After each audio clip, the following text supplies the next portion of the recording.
This shit's a banger. I don't care what nobody says. Lady Gaga is hot even with the air trumpet. Yeah, baby. I opened myself up to you gentlemen the other day, and I'm not ashamed. I was a little ashamed after I sent the message. I was like, oh boy, I want that one back. And then Alan, oh, you made me feel so good. You were like, oh boy, right? I'm with you, Val. Bad Romance by Lady Gaga. Murr sends a text to the three of us. And I don't know, within a minute, easily, like immediately, I go have my phone in my hand. I was like, bro, yes, love that song. Yeah, I think I'm done with I don't know. Okay, this over masculine. You got to remember, I was born in the '70s, and so we've all crushed our femininity down in some capacity, and I think it's okay. I feel like now it's okay for me to say that I enjoy the pop sensation of Lady Gaga. She's got an angelic voice. She's gritty. She's dirty. She's raunchy. She's on point, and she's fucking fabulous. Mm-hmm. You know, this, and I think I responded. I said I'm more of a what the hell's that joint tune? Something. Poker Face. I'm more of a poker face. Poker face. Poker face. This style's back. This reminds me. Okay, so Brother Dewey Love was rolling back from Havity Grace with Ian, and "Rock Your Body" by Timberlake was on. All right, it was on. Rock your body. No. That's exactly how he sings it. Yeah, that's right. And he turned it up, and he had mentioned liking that song. So then Ian goes out and buys the album. Dewey says that's whack. He didn't say that's whack, but it's something that's not so PC anymore. But Ian says, well, you said you liked that song. And they had a long discussion about pop music. You know what I mean? Pop music is what it is. It's good. Most of us like most of the pop music that's out there. That's why it's popular. Doesn't mean you have to go out and buy the fucking Timberlake album or the Lady Gaga album. Well, now you just download it, but it's a little bit different. I mean, that's fair. I don't know that Timberlake album is the one to buy, but I will say that the one with the song Mirrors on it, I don't know what the fucking name of it is. I think it's like the 2020 Experience or some shit. That shit is fire. Yeah, and Alan, I actually remember... and turned it up to Michael Jackson for that one album. And he just murdered it. Me and Alan actually, this was 5 years ago that album came out, that dropped? Yeah. Okay. Yeah. So talk about the SNL? No, I was actually, you and I had a discussion because I said I like Mirrors. I said it's a good song, and I said it's easy to find inspiration to write fucking chart-hitting jams when you're banging out Jessica Biel. And Alan was like, "Oh, what can I come up with next?" I'm so upset with Justin Timberlake because of the whole, fiasco where he decided that he was going to cheat on her with one of his co-stars in some film he was doing. I mean, you've got arguably one of the hottest chicks of the last 30, 40 years, and that's not good enough for you. Again, I don't know what her personality is like behind closed doors. I'm pretty sure it's better than his, and he's still gonna. It makes me want to choke a man. It makes me want to choke the falsetto out of his voice. Are they not together anymore? I don't know. No, they just had a kid, so who knows? But you got to remember, you're Justin Timberlake. I get it. She's even forgiving too. She's too good for him. Yeah, yeah. She's like, nah, it's fine. It's kind of like the Derek. You were bound to seduce somebody with them pipes. It's like the Derek Jeter clause. Don't get married if that's what you're going to do. If you're going to be like that, don't drop a ring. In his case, $1 million ring or whatever the fuck. I'm assuming it costs a lot of money. Celebrity has a lot of money, but just don't get hitched if that's the lifestyle you're going to lead. Yeah, but you never know what kind of parameters she put on the relationship at some point in time. And he had to get his way out of the teeny bopper kind of pop sensation thing. He had to kind of go into a more mature, all right, I got to get this soccer mom audience, so maybe it's time for me to lock one down. You, hottest chick on earth right now. I mean, he got her right in the I now pronounce you Chuck and Larry era of her life. Best ass scene best non-nude ass scene in a movie I've seen in a long That's time. like a top 3, absolutely. No, 100%. 100% agreed. Yeah, dude. I mean, she was seventh heaven too. Like she didn't even like act for that long. She made it to there, and then she was like, "I just married Justin Timberlake. This is it now. This is it." Okay, well, before we get too far away from Ground Zero, I do want to ask you guys to put your manhood on the line here. What is your favorite, in the same vein of Lady Gaga, Bad Romance, your favorite just guilty pleasure female pop song? That's tough. That's tough because I'm not even gonna lie to you. Like, I have mad like 80s. I got some Tiffany. I got some like.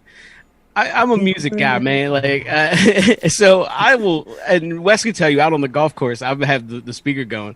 I mean, you can hear like Kill Switch Engage, followed by fucking Snoop Dogg, followed by Kesha, followed by Billy Joel. Like, it's out of control. So too many to name, but believe me, there's some suspect things on the playlist. Is all I'm saying. Would it make sense if one of the songs? As I see, there's a song by Mary J. Blige called "Family Affair," but I really like the rap version of it that has has Fabulous and Jadakiss on there more. That's why I like the Mary J. Blige song. If you're gonna ask me like straight up woman, I mean, "Dance with Somebody" is that Whitney Houston? Would you consider that pop? Yeah. See, I feel like she transcends though. Yeah, that's one of those songs.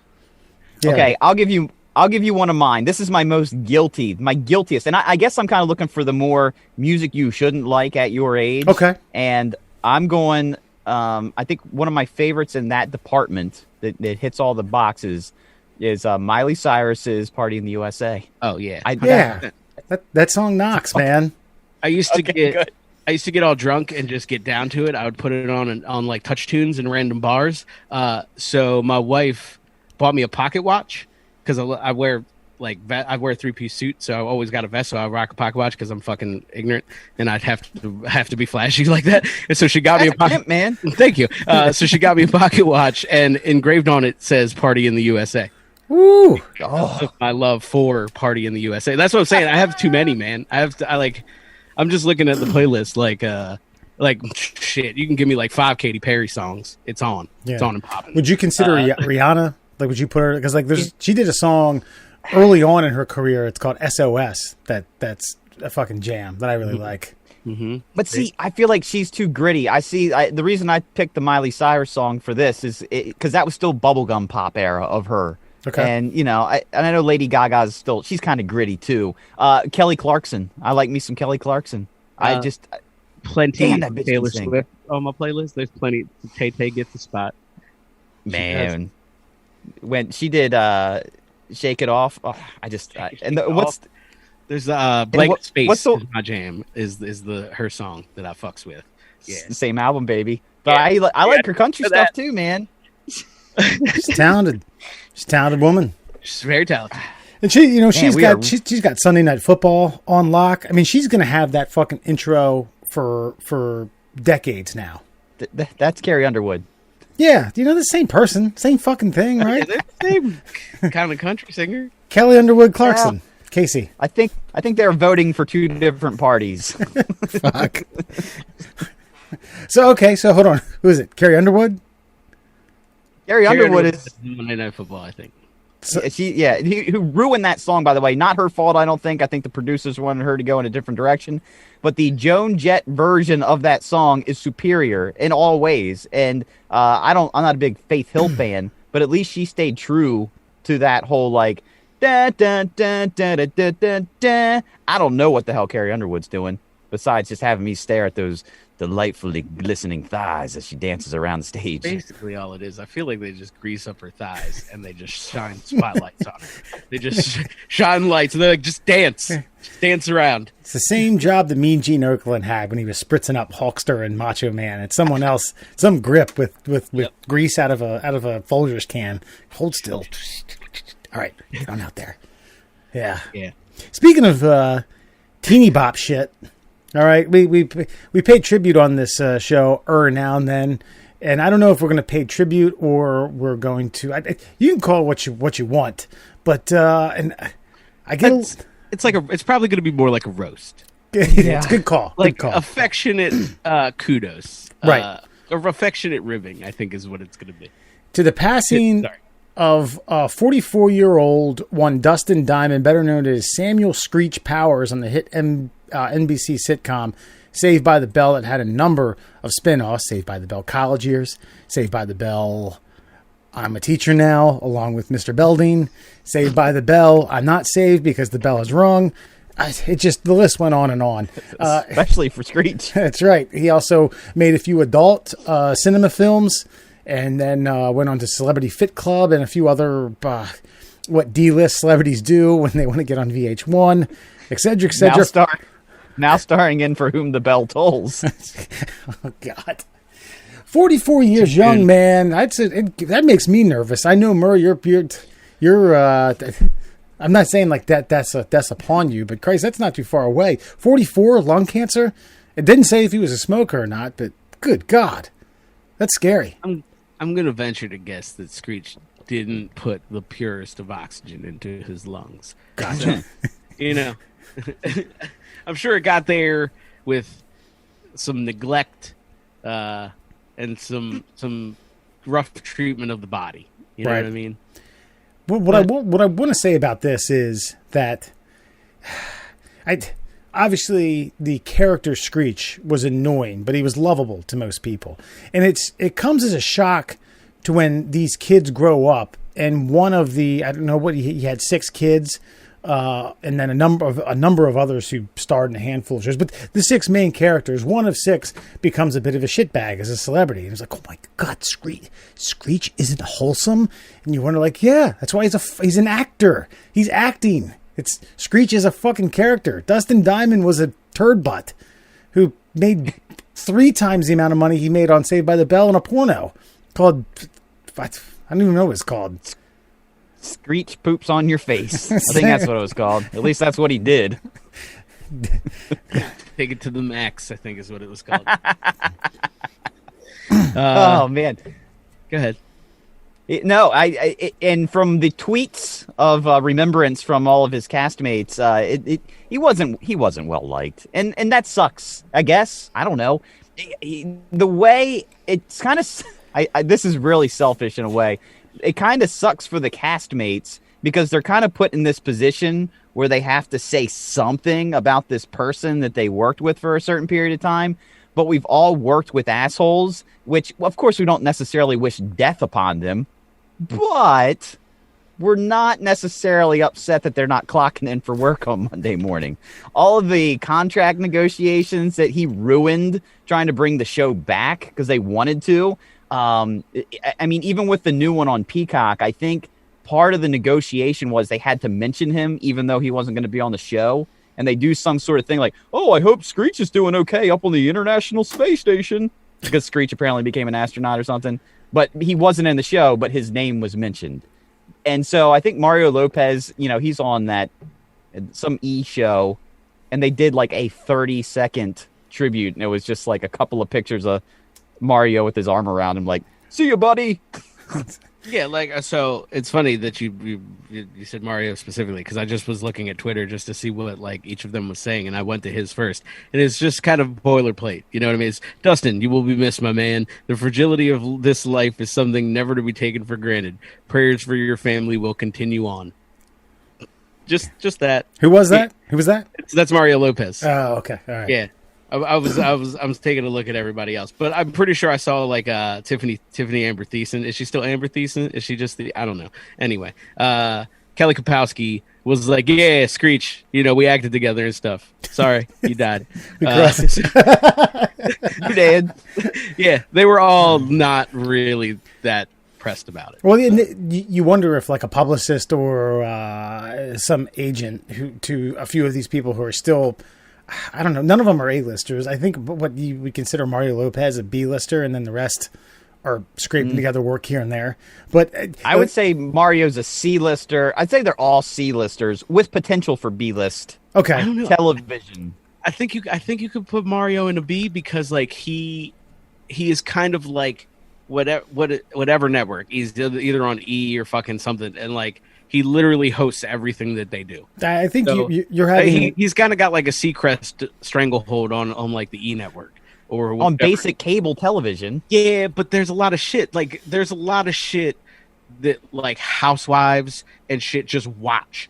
And we us three have no fucking comprehension of the idiocy that programming encompasses, but it exists and people watch that shit in droves. Right. So I think he's doing pretty good. I think like way better than we think he is. I think you're having a moderate hangover because you still have a semi chub from A Recipe for Seduction and the glaring endorsement, the 4.5 thighs that you gave from it. But my point is that okay, we'll say, with the exception of Lark Voorhees, who played Lisa Turtle, and I mean the other four are still banging out roles, are still acting, they act as a career. That is their profession. That's how they put food on the table. And they have publicists or agents or someone who's looking after their well-being and say, yeah, you got to say something.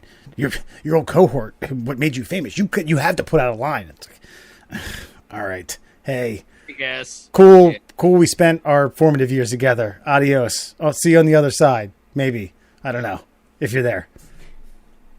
And Screech was cursed with, well, Dustin Diamond was cursed with Screech, but I would argue, I mean, I know he got all depressed that he couldn't get any other roles because of that role, but let's be honest, as far as him having stage parents and everything, and you're the weird, high-pitched voice kid, you're fucking lucky you got that role. The only reason you got that role is because you were weird and awkward.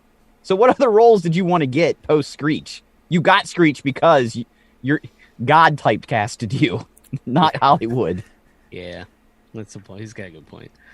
So I giggled here because I got to fucking Mark Paul Gosselaar's. His is kind of fucking weird. Here it is. Sorry. So deeply saddened to hear of the passing of Dustin Diamond, a true comedic genius. Easy, buddy. My sincere condolences to his family and friends. Looking back at our time working together, I will miss those raw, brilliant sparks that only he was able to produce. A pie in your face, my comrade. Well, the comedic genius that's cause for concern there. I mean, it's Mark Paul Gosselaar. I mean, his acting chops ain't fucking, He was on an NCSI or something, wasn't he? We're talking Franklin and Bash. There you go. Well, rest in peace, wherever you may be. Moving on to subjects that that are even more weird. The storm of the Capitol, an infamous day in United States history. We've talked about it. It's still a trending news story. Turns out that a handful of these wahoos who stormed the Capitol, who raised hell, who supported Trump, MAGA, whatever have you, a fair amount of these, not a fair amount, I won't say that, a handful of these people did not manage to vote in the 2020 election. Starting off here, it's a gentleman named Donovan Kroll, Crowl, ex-Marine, who was charging the Capitol, screaming, "Who's our president?" Turns out when they contacted or they got a hold of the state of Ohio, they told CNN that he registered in 2013, never voted nor responded to any of our confirmation notices to keep him registered. So he was removed from the voters' polls at the end of 2020, and the state said he was not registered in Ohio. A county clerk in Illinois, where Kroll once was registered, also confirmed that he was not an active voter anywhere in the state. So turns out there was a handful of these people as well. A 65-year-old Georgian man who, according to the government documents, was found in a van with a fully loaded pistol and ammunition. A Louisiana man who publicly bragged about spending nearly 2 hours inside the Capitol after attending Trump's Stop the Steal rally. There's a 21-year-old woman from Missouri who prosecutors say shared videos and Snapchats. She was parading around with a wooden sign from Nancy Pelosi's office. Jessica Stern, a Boston University professor who theorizes that some of the I guess motive to do such a thing is you don't vote because you think the election is rigged already, so there's no incentive, or there's the attraction to theater and violence and attention that one would get from demonstrating such a thing. Jack Griffith, a 25-year-old Tennessee, trumpeted his arrival in Washington, D.C. with a Facebook post saying, "The cavalry's coming! #MAGA!" Didn't vote. It goes on and on. Again, they did note that most of these people voted, but your thoughts to people who raised such a ruckus, who didn't manage to go into, take 20, 30, 40 minutes, an hour maybe, depending upon your constituents, and checking a box. Whoops.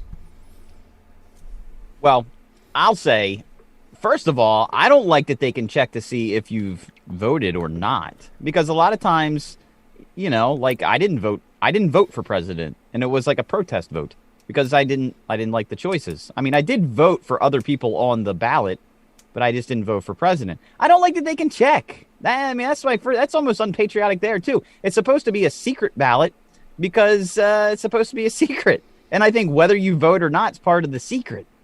So the fact that they didn't vote, I'm not surprised. I mean, they're too busy on Facebook or rabble rousing and such. But no, I don't necessarily have a problem with them not voting, but what? I just. What do you mean? What? You don't have a. I do. Okay. Okay. You were going to say but, so maybe I'll let you finish. Maybe we'll smooth this over here. No, I don't have a problem with them not voting, but I do think it's strange to be that wound up about something you decided to not have a stake in. That's the but. I do find it odd that you're so up in arms about something, but you took no steps to, help your cause. But I don't like that they're able to check to see if you did or did not vote. That's, I don't know, register, and that's it. A blank slate. No one should know anything else about you. I don't like that they're looking so heavily into these people and their motivations either. It just seems odd by the media, in my opinion. I trust me and Q might have a little something in common where you don't trust the media so hotly. Well, that was one of the comments that I read on this, is that this is a blatant lie by the media. They're doing this to get you riled up. That these people did in fact vote. They're just they're making these people up. This is a total lie, sham, in order to get you to believe that they didn't vote because they all voted because they love Trump. No, it's I just like I think you said I'm not surprised that they didn't vote. They're too busy worrying about fucking lizard people and baby blood trade. There's a lot going on. There's a lot going on up there. So. They're still assholes. They're still just dumb. Them not voting adds to that stupidity. So yeah, I mean, it is what it is. I guess no big deal. Who cares at this point? Honestly, I think the critical thing is that they did the Capitol breaking in thing. Whether or not they voted, that's just another good reason to be like, you fucking idiots. The real crime should be the focus here. Here's the thing: we want them to go away, right? Yeah, and so why are we again stoking those burning coals and trying to get another flame to pop back up? Why are we doing that? Like, well, they didn't even vote. Look at old Jimmy McGuire out here in Tuscaloosa, Alabama. He didn't vote, and then now old Jimmy McGuire is going to be like, well, fuck you, then. I'm coming back to the Capitol. Here we go, Pelosi Po. That's what you're getting him to do by doing this and bringing it up and putting his name out there on the front page of the USA Today. Stop it already. Who's the asshole now? I don't know. I disagree. I think if you're going to pluck some idiots from the bunch here, and again, this article did say a vast majority of the people that they talked to or who were arrested did vote. This is a handful of them. I think that the fact that anyone who didn't vote, who's so up in arms about it, who got enough, I don't know, gusto and enough anger built up in them to go storm the Capitol and raid and fecal matter all over the goddamn nation's capital, vandalize the place, and you couldn't take the time to fucking cast your vote. I don't know. That seems counterintuitive to me. These aren't forward-thinking individuals. They're reactionary motherfuckers. Come on. Like they wanted the thing to happen. They sat back. They watched. It didn't happen. They said, grab the pitchfork, grab the torch. Uncle Jimmy's going to Washington. Like, I mean, we're giving, I think, a lot of credit to people that probably came from very, very rural areas. That, like, I'm talking like they probably don't even have IDs to drive their own vehicles around, much less fucking present an ID or do anything of the sort to vote or, just bother to do it. because it's a government fucking activity. You know what I mean? I think you got a lot of the clingers on the Trump train that are like, former like sovereign citizens. Like, you know what? That kind of sounds better. That sounds okay. I'm going to jump on that train. And they just kind of hopped on. But these are the people who are like, what do you mean? I'm using my truck for business purposes only. And it has nothing to do with the United States government. So like, they don't carry fucking IDs. They don't have license plates. You can't expect much from them is all I'm saying. Sure. Do you think there's any credence in this theory that there was no reason to vote because the election's rigged anyway? Because if that were the case, why did Trump win? Why did he win in 2016? Well, I think in 2016 it was he has no chance of winning, and then it's like and I think Trump might have, in a way, shot himself in his own foot because.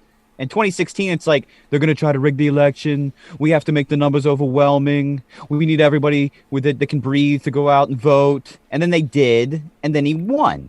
And then this time around, it's like, we're going to win by a landslide. Don't listen to the media. The polls are wrong. This is a done deal. And then it wasn't. It's like, well, son of a bitch, Uncle Donnie said we didn't need to worry about it because it was a done deal. What the fuck?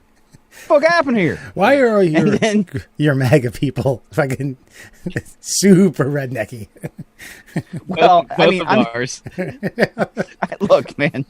I'm sorry about the Southern stereotype.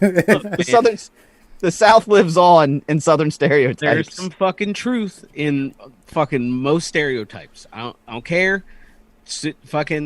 Come at me, audience, if there's a problem, but you know it, and so do I. And it is what it is.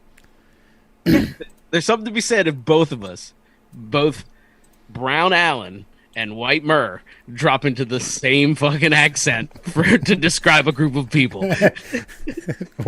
Brown Allen and White Murr. Oh Christ! That's right. We're like a regular Paul McCartney and fucking. Who's the blind guy? And see, I said blind guy. I didn't describe him any other way. No. What else would you call him? Well, the Stevie Wonder. Oh. Yeah, there we go. See, I should just go with my first instincts from now on. The wrong instincts. I was like the blind guy. If you'd been like the black blind guy, I'd been like, oh, Stevie Wonder. But so it is. Ray Charles. But I would have connected the Paul McCartney as the blind guy. I was like, who was fucking blind? Was somebody in the Beatles blind? I think he did that with Michael Jackson anyway. That's what I was gonna say. Was Michael Jackson? Didn't he do something with Michael Jackson? I think one of them did because it was what Joe Piscopo and Eddie Murphy did in Saturday Night Live. I think it was Piscopo was Sinatra, and Eddie played Stevie Wonder. And you're blind as a bat. I'm black. You are white. All right. This leads us to the first installment of a segment we like to call the Q Report. Secret. Epstein's alive. Pizzagate. The earth is flat. Hollow. Space is fake. You're part of the cabal. Man. The Q Report. Alan, this is your segment. Take it away. Fantastic, gentlemen. That's a surprise. You're part of the cabal. The earth is flat. Everything has to be whispered. Or else they'll hear you. That's exactly right. So, guys, the Q Report. We know we've been running down some of these in the past few weeks. And I think we might have talked about our gal. I'm going to call her MTG because saying her whole name is a lot. So, MTG. She's our favorite Georgia representative. Spouting out crazy stuff, frazzle drip. That was a thing. She was into that. She's been getting a lot of heat since we talked about frazzle drip. I think that's mostly because of us, quite frankly. The internet is a buzz. The MSM picked up on our feed and really drove this one home. But for those who don't know, Marjorie is a bit of a wild card. She's got a laundry list of conspiracy theories she has shared She has tweeted that some prominent Democratic politicians be executed. And she's a elected official here in the United States. But anyway, guys, let me give you a quick rundown of some other things before we get to the real meat and potatoes of this evening's talk. She says Muslims don't belong in government, naturally. 9/11 was an inside job. Wes, I know that's one of your hot buttons. Yeah, totally was. 100%. Yeah. Parkland, Sandy Hook, and Las Vegas, those shootings were staged because gun rights, Yeah. We'll just leave it there. But my favorite, guys, is that the California wildfires, you guys heard about those, right? 2018, I think one in 2019. I just kind of think it's continuously on fire. Yeah, I think it's an annual thing. Well, guys, I don't know about you, but I think we found our source. And that source is Jewish space lasers. That's right, guys. Let me say it again. Jewish space lasers. Lasers from space. Wait a minute. Owned by Jews. Jewish folks. Yeah. I can give you some detail, but I want to let's just let that marinate. Tell me what you think about that on the surface. Are they Jewish engineered? Are they just paid are bought by Jews and shot into the stratosphere?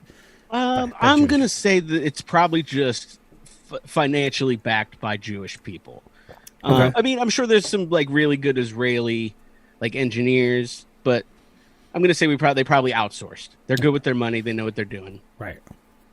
Now, I don't want to instantly poke holes in this, this conspiracy, but no, I mean, I can give you some more detail of why it's true, but go ahead. I want to hear. Well, I mean, but why would the Jews burn the town that they own? Hollywood. Because money, of course. So the story goes, gentlemen, that MTG, she was perusing some stocks. She came across a stock for PG&E. If you guys don't know, that's Pacific Gas and Electric, much like BG&E here. Pacific Gas and Electric, right? Pacific Gas and Electric is chaired by Roger Kimmel. He's on the board of directors. He's also the vice chair of the Rothschilds Incorporated. That's right. Dun, dun, so dun. There's our hook, guys. There's the Jewish funding in there. So right. PG&E obviously influenced by a Rothschild board member, vice chair.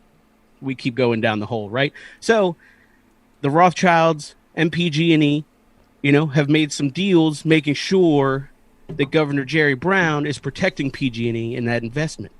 So we've got the governor tied in here. We're tying everybody in, right?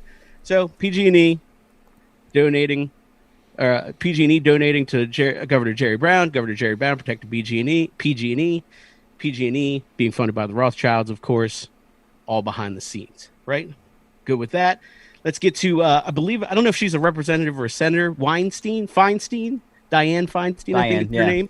Well, it's Steen, so it's automatically suspect, but go on. Yeah. Feinstein, more Jewish propaganda, more Jewish clues, guys. Yeah. Might as well just put a Star David on it, quite frankly. Her husband, Richard Bloom, happens to be the contractor responsible for that $1 billion high-speed rail project that Governor Jerry Brown is so fond of. And it just so happens that where these fires took place, they took place right down the projected path of said high-speed rail system. So, guys, I don't know about you, but putting all those pieces together, it certainly sounds to me like the Rothschilds have influenced the gas and electric company that services all of California, and the governor has proceeded to ensure that PG&E can operate without bounds. And so the lasers have been pointed directly at the high-speed rail pathway so that Dianne Feinstein's contractor husband can get rich. And everybody can get rich. I'm gonna give credit where credit's due, because initially when you started going off on this connection dot connecting trail that most conspiracy theorists do. Typically, it's like, and so knows each other, and blah blah blah, and they know each other, and they're friends, and they're a part of a committee, and a board, and a trust, and da da da, and lasers were shot. Okay, and really, you man, I hate to admit it, there seems to be some motive to this, with wanting to create this fucking. Yeah, we've heard about it. You could go from L.A. to San Francisco in 30 minutes or 45 minutes or something like that. And they're going to do a transcontinental one, followed by that, et cetera, et cetera. It's just, I get to a point where they have to pin the fires on something. Then space lasers come in. That's where I did forget one connection. My apologies. Okay. PG&E partnered with a company called Solarin, who specialized in space solar generators. That's really I forgot that critical link. Okay. That ties in all of the money, the technology, right, and the state of California funding the lasers in space powered by solar generators. Clearly, yeah, it's going to make somebody $77 billion when that high speed rail system goes in. Is all I'm saying. Mm. So now the Jewish space lasers, I imagine they're satellite based lasers. Yeah, I believe so. Mm-hmm. Okay, and then the theory is that they activated the space lasers to go ahead and clear a path in the woodlands in order just to say, hey, ain't nothing there now anyway, might as well put a fucking railway. So is that the theory? Yep. Right. Okay, all right. It kind of had the same kind of like look as the Mars Attacks beam, the beams from the movie Mars Attacks. It kind of had the same like that's spitting image. There are so many links to this. I forgot one more, guys. I just want to add one little bit for you. Michael Peavy, he's on the board of Solarin. Mm-hmm. He also used to be the president of the California Public Utilities Commission. So regulating pretty much all of this. Right. It just seems to me that if you just have all the names, you can reverse engineer any conspiracy you want.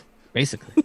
Well, yeah, it's odd to these people that a lot of rich Jewish people are in cahoots in some shape, form, or fashion, whether it be a committee, politics, just property owners, or they own various companies that do business with one another. I mean, that right there is suspicious to most conspiracy theorists. I guess it's just like, okay, if they wanted this done, why wouldn't they just send a couple fucking hobos out there to burn it? What do they need lasers in space to clear a path? Well, I think the lasers are undetectable. Quite clearly. You see, like, you get a hobo and you catch him lucid for like a half an hour and he spills his guts. You're fucked. Right. Now, yeah, you could probably beat that in court, decent lawyer, but it's a risk. It's an open end. If gangster movies have taught me anything, you gotta close those. Close loops. You close those loops. You can't have those. Yeah, guys. I just like that she ends it with, "What do I know? I just read a lot." Read a lot of what? Cracker Jack boxes? You fucking crazy cunt! God damn! Off the rails, guys. Space lasers. I don't know. I know that Ronald Reagan had flirted with the idea of a Star Wars, where he had said, if the Russians shot nukes out of the atmosphere, that they were gonna blast them with lasers. I don't know if they're Jewish nuke lasers, but and that technology hadn't even been existed. I've heard that they're still kind of scratching the surface of being able to shoot something at a incoming asteroid. That if one were to happen in the next month, that we can't do that. Now, that's not to say I don't think that I certainly don't think it's beyond the realm of science to blast something from space and cause a fire. Listen, if an asteroid comes at us, Armageddon style, and we don't send a fucking deep sea drilling team up there to try to figure that shit out, I'm going to be fucking pissed off. That's all I'm saying. It's at least worth the shot. You just need to. It's worth a shot. You need to aim the Jewish laser at the asteroid. We just spin the Jewish laser. See, here's the problem, though. The Rothschilds charge by the hour. Well, it's fucking steep, man. We'll be in debt to them again. I don't know. And by the way, I just don't want you to besmirch the good name of my Lord and Savior Ronald Reagan, because he did ask the Department of Defense, is like, is this a conceivable thing? And they were like, well, theoretically. And he just said, I'm going to go with it, because he just figured the Russians were too dumb to if I just say this, they'll think we have it. And so we can do. It's not with lasers. Apparently, the way we can take intercontinental ballistic missiles out of space is we basically just have like these old rust bucket satellites that are designed to explode, and then they'll get real close to it, and then they'll blow up the warheads. Right. So that was just an ingenious bluff on his part. So I don't want to put him in the. I just don't want to get him woven into the Jewish space laser QAnon report. My point was is the technology existing or not? The other thing is I really want to know, why is this expediting the process? Was the government, or did they have protesters or advocacy groups that weren't about building this railroad? Because I thought this was, when this came about 2 or 3 years ago, that this was kind of the technological spin of the country. Christ, transcontinental trains that could take you from one place to another in fucking, half hour, an hour, a couple hours. It's been decades in the making that we figure out how to do what Europeans do. So if it takes Jewish space lasers to get us there, I'm for it. Yeah. That's all I'm saying. Well, just to add another wrinkle to the the conspiracy here. So Elon Musk, non-Jew. Jeff Bezos, non-Jew. What are they doing? They're trying to create different types of transportation, public transportation. Elon wants to go underground, and Bezos wants to go above ground with the Hyperloop thing. Mm-hmm. So, or that might even be Musk as well. Non-Jew. Okay, so they have to keep this technology out of the hands of the Gentiles. Well, see, I think the Jews have a monopoly on the laser game.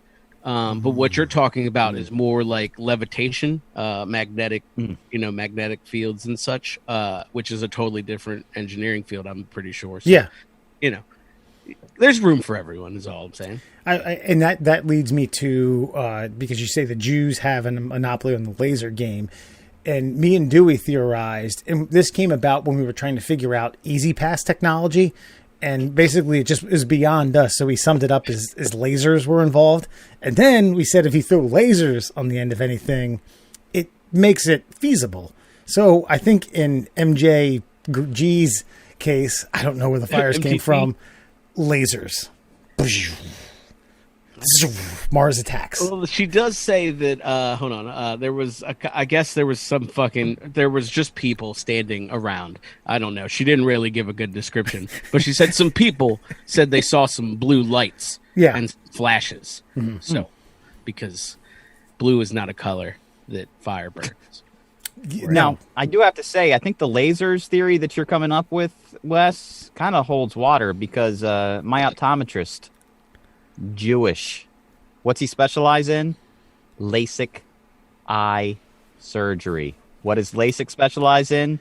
Lasers to your eyes. What are your eyes? Gateways to your soul. What are they doing with these eye lasers? Are they correcting your vision, or are they programming your mind? This is like a being John Malkovich without being John Malkovich. It scares me. And in Laser from the original American Gladiators was probably the biggest Jew of them all. Literally.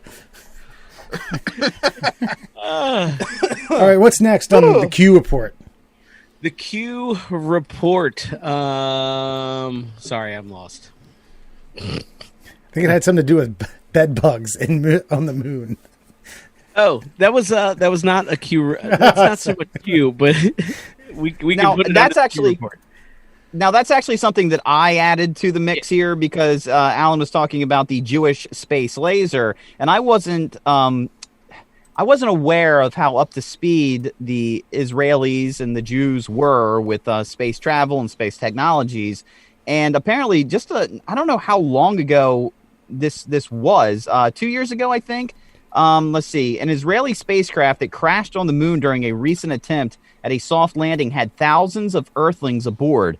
virtually indestructible tardigrades, also known as water bears. They're microscopic creatures which keep fucking resetting the page that I'm reading from, and can withstand extreme radiation, blistering heat, two things that come from laser beams, and the coldest temperatures in the universe. They can even go decades without food.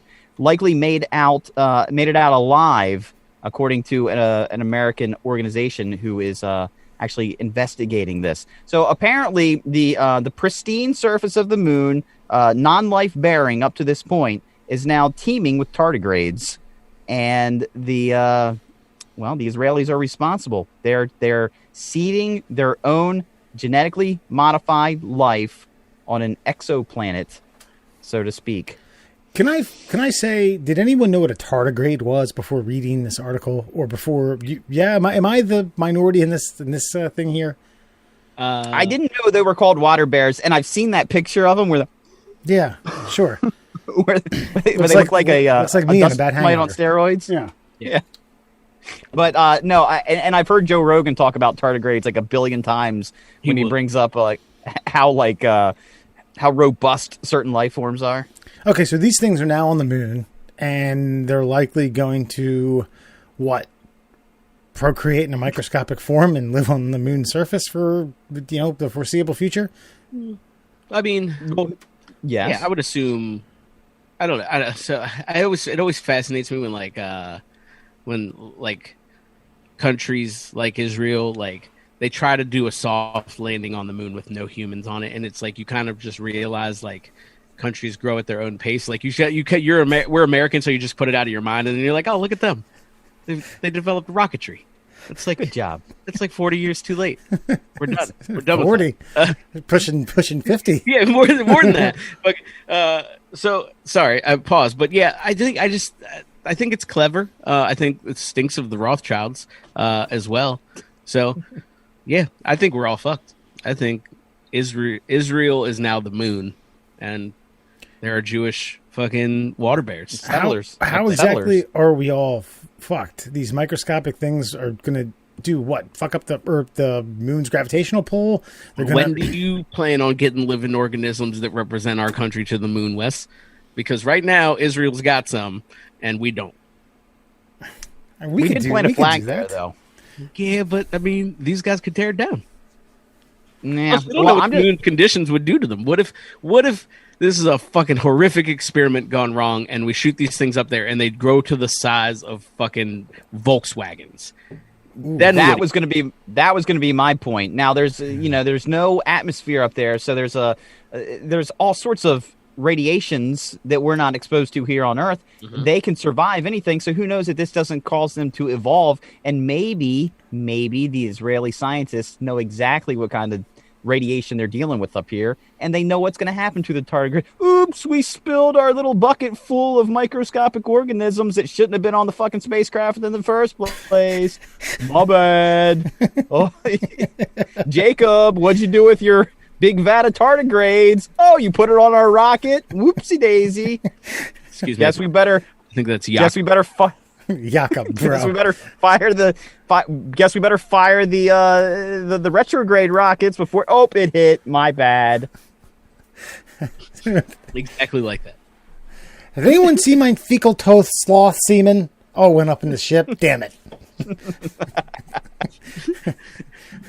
Just working down the checklist. It's all things that should be there. It's like extra fuel, fucking water bears. What? Fecal toad sloth semen. Yeah, exactly. I actually got that from an Andy Dick show skit where he's a endangered species ejaculation facilitator. So just so you know, I'm not that original. Didn't make that up. All right, so they got these pterogloths or whatever the fuck they're called on the moon, and we're all dead, and we're gonna need Jewish lasers to fucking hack them down. All right, what else do we got in the Q report? The cabal. I mean, honestly, I think that's it for the Q report tonight. Let's see how it evolves. Okay. I think we'll talk next week. Maybe we'll talk fake shootings. That sounds like a reasonable topic. We don't want to get into MJ or whatever. Oh, I mean, yeah, I mean, she did get the axe. I guess we could talk about that. I forgot. Breaking news, right? It's the only real story in this thing. Having like an hour. No, it's mostly just lasers, bro. I don't know what you were here for. I was here for lasers. Yes, ladies and gentlemen, real news. Besides space lasers, Marjorie Taylor Greene, is that her name? I don't know. I keep fucking it up at this point. She was removed from her committee appointments in a vote by the House this evening. I think some of her Republican colleagues also were like, damn, dog.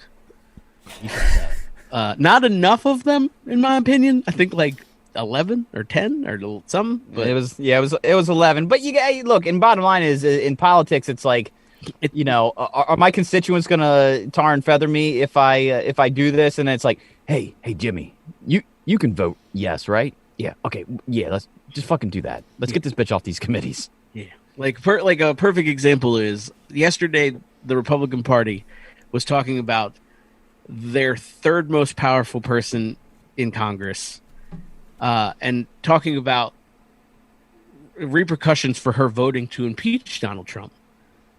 And at the same meeting, you were also talking about, do we take Space Laser Lady off the Education Committee? So let me ask you guys this as the registered Republicans in the room. No, I'm not. Don't put me in that. Okay, are you not registered? Okay, that's fine. I was a libertarian. I am now independent. Okay, that's fair. So as the only registered Republican in the room, so what's your party, bro? I don't know. I wish I had an answer. Wait, you're having a party? Don't worry. don't worry. There's going to be some time in the next 2 years where I will ask you the same question, I'm sure. No. Yeah. Fine. I don't know. Look, we just got through 4 years of Orange Man Bad. Okay, that's gonna be the name of this fucking movie, Orange Man Bad. Yeah. And power's fleeting, and you hold on to whatever rung is available to you. Much like American Ninja Warrior, the Republicans are like on like the third level of the obstacle course. And that's like the finger hold section. And your forearms are just burning. And that's what they're doing. Yeah. Their forearms are just caving out. Yeah. Yeah. And they're down to a pinky and a thumb. And somehow they've got to get some undulation going and some momentum in one direction. And they're not sure. They're not sure if they should just drop. They're not sure if they should go back or try to move forward in some capacity. But right now, that's the state of the Republican Party. I don't have a good answer for you, but I will say that this is a step in the right direction. Yeah. Get the crazy bitch off committees, and they did that at least. I will say, so to clear the record, I was a registered libertarian, and the state of Maryland no longer recognizes the Libertarian Party. So I had a check one of the boxes memo about 7 months ago. God damn. That sucks. So I went independent. I don't know. I'll figure it out later. But my point is, so there's 211 Republicans in the House currently, and you say only 11 raised this stink about MTG, machine gun. So only 11 voted again to remove her all the stuff. To remove her from those committees. So I have a theory, and I wanted to say that like I'm willing to bet that probably anywhere from a half a dozen to a dozen of these members are lifelong House of Rep members who have been there for 30 or 40 years, and then when they were approached, they were oblivious. Like, hey, what? So she believed. Wait, who are you talking about? She believes what? No, not here. I guarantee. I would put money that there's some people who just like in the fucking House that don't know that's the case. Next point I was going to make is, man, the best way to raise the stink out of a conspiracy theory is to shut a whistleblower like this up. Oh, is to, you remove her from a committee. Anyone who follows in her path is going to be like, oh, see, they're trying to silence her. It's part of the conspiracy. It's man. Yep. Yeah, she did have a quite spirited speech on the floor, and she didn't apologize. Let her talk. She said she regretted some of the things that she posted and shared, and that she didn't really know about them, but they were just things that she had read. You know, and she likes to read, as we know. And then I think the kicker, because I mean there was no real apology, but the kicker was, but the media's at fault too. And like I think, and she's not wrong. I agree. Yeah, but you could kind of hear the audible, like even the Republicans, like, God, you fucking bitch. Like, shut the fuck up! Like trying to get this out of here, and you just keep talking. It's the media. It's the media. My problem with that whole like I like I like to read kind of statement. Like my kid likes to read too, but I don't know how much he's getting from Pete the Cat stories. We all read some fiction from time to time. So yeah, she was removed. I think she's on education and labor and something else. So yeah, I think the education and labor was just kind of like a smack in the face too. It's like, hey, come on, we can't put her on fucking anything else. Literally anything else. Anything else. But yeah, we're not gonna let that one stand. That one's not gonna fly. Put on the fickle toad sloth semen fucking ejaculate committee. I'm sure that's fucking just ripe for the pickings. Dude, there's so many committees. Like I don't, I don't care. Just not that one. That seems like a one that she should stay very far away from. But in a show of good faith, Alan, as a Republican, I will say I'm glad she's not on the education committee anymore. Thank you. Look, man, the Republican Party has and still does, I'm sure, but used to have way more reasonable human beings, and it has a lot of unreasonable human beings in it at the moment.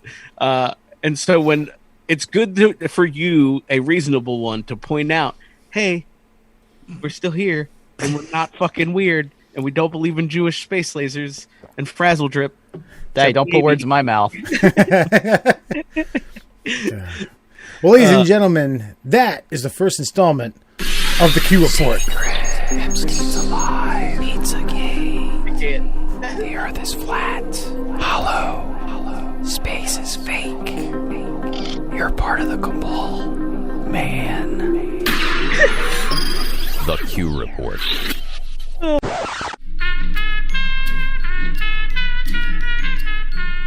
Like a warm, creamy chutney. Get ready for another spoonful of the middle class holes. Welcome back to the Middle Class Holes. Foxman, Murr, and Allen did it begrudgingly. It stuck. A few people told me about it. Folks, have you ever taken a trip down to Washington, D.C. by way of 295? That's the D.C. Was it the Baltimore D.C. Parkway? You'll end up hitting Washington Parkway, B-Dub Parkway. You'll end up hitting a little place. I think it turns into New York Avenue.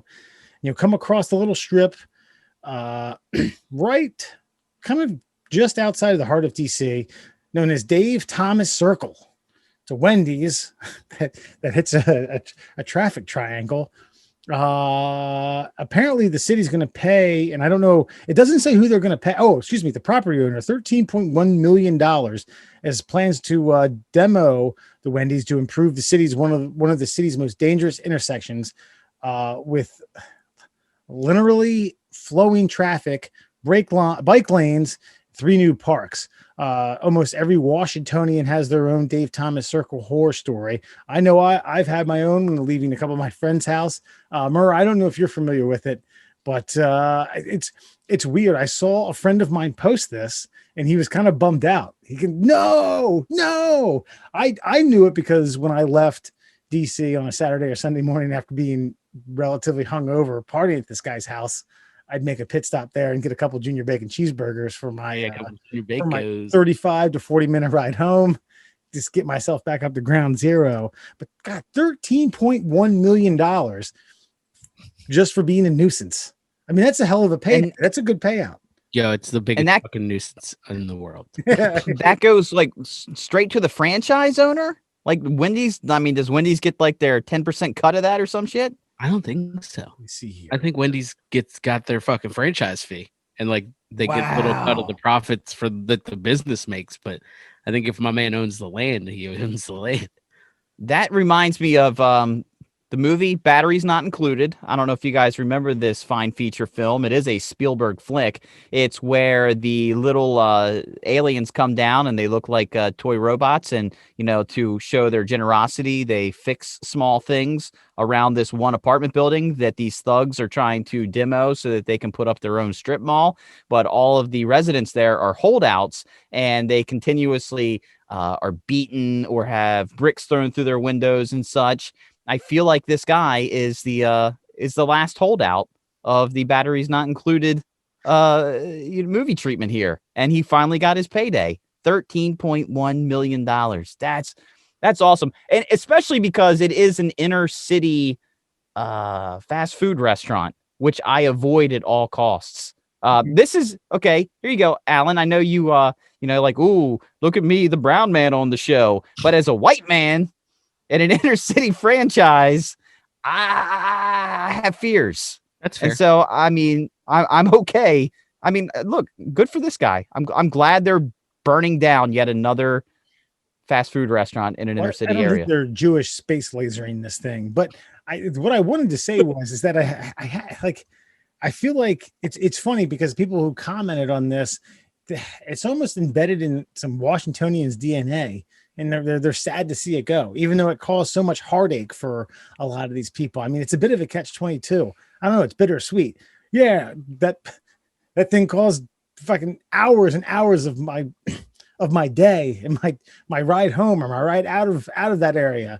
Yeah, but it would take you 50 minutes to get home, and 25 of it were getting down fucking New York or Florida Avenue, I guess. Mm-hmm.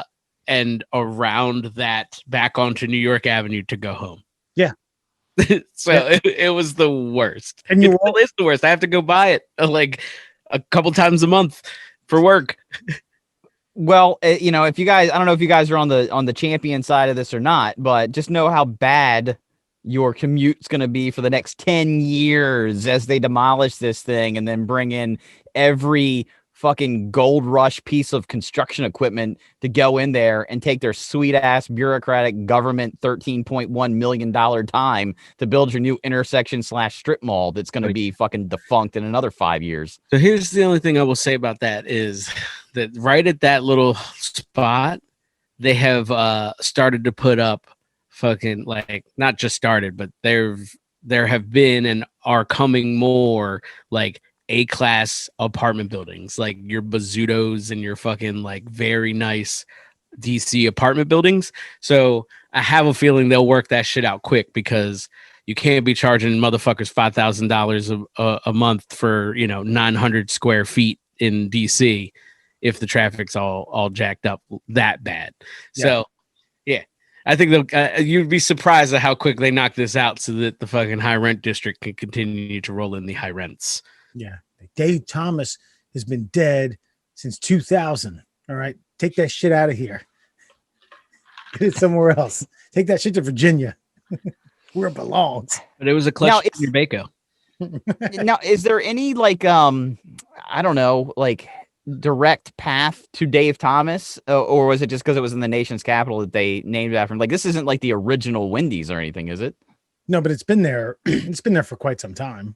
Yeah, I don't know. Just like that area sprawled around this Wendy's that had an oblong type parking lot. They made the triangle around it where New York Ave meets Florida Ave, and it's just DC traffic's DC traffic. It's, I mean, next to LA, it's some of the worst, and just the way this pattern is fucks everything up for everybody.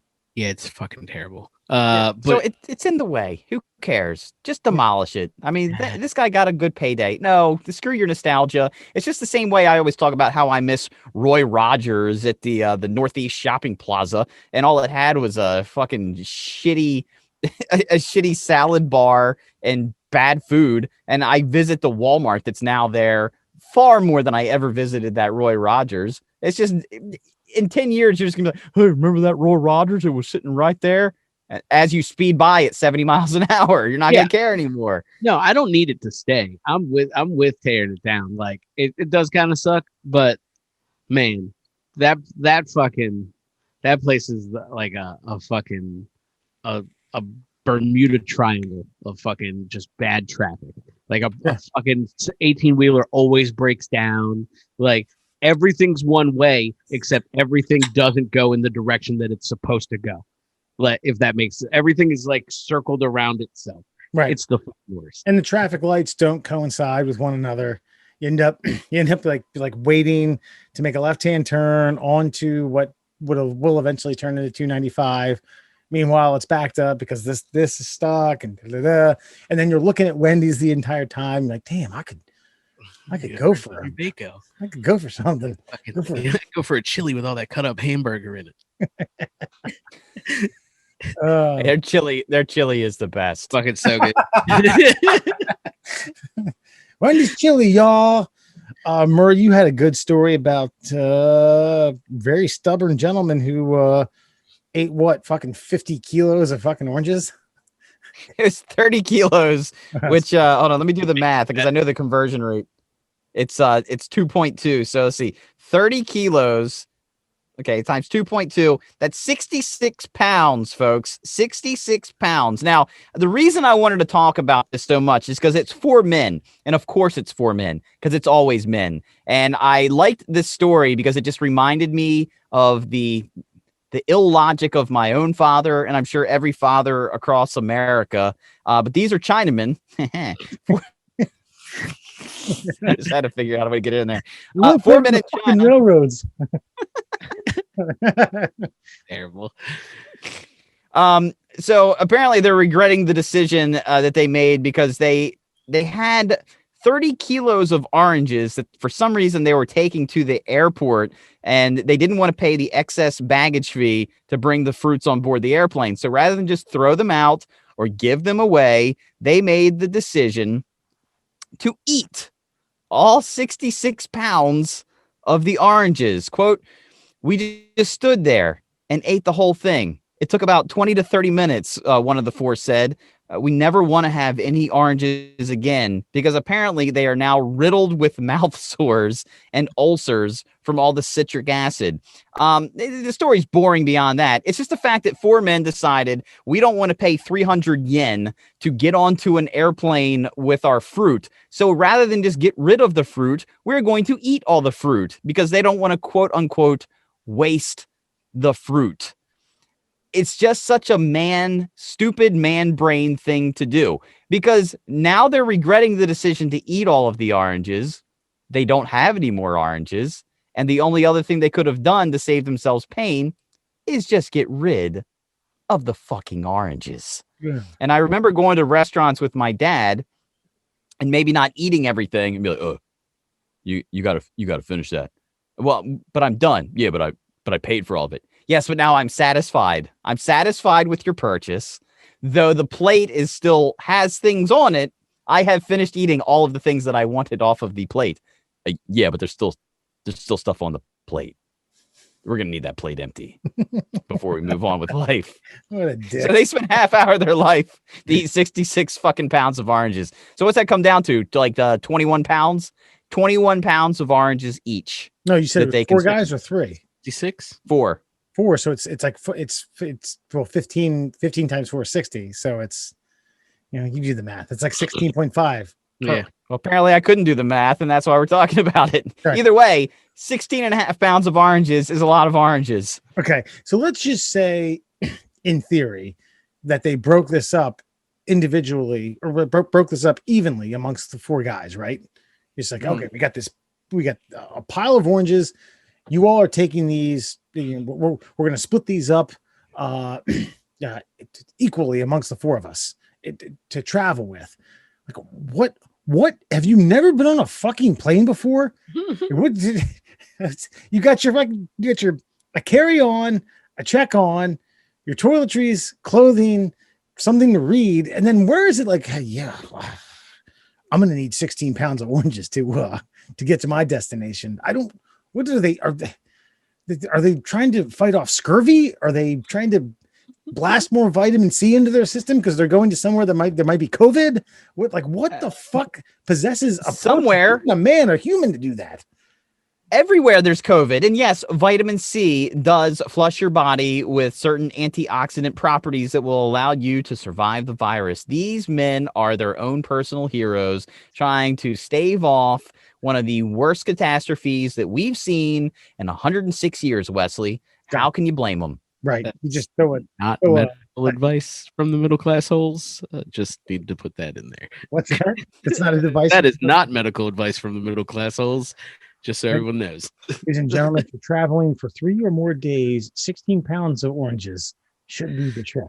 No, I thought when I read the article, it seemed like they were trying to sell them.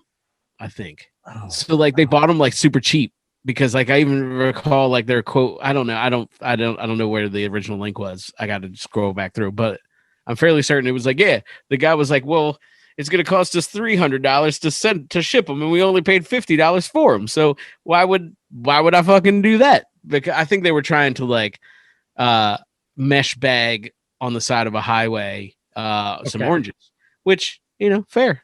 $5 sack of oranges, 66 pounds of oranges. That's a lot of cash, I think, if you only spend $50 on it. You know what I'm saying?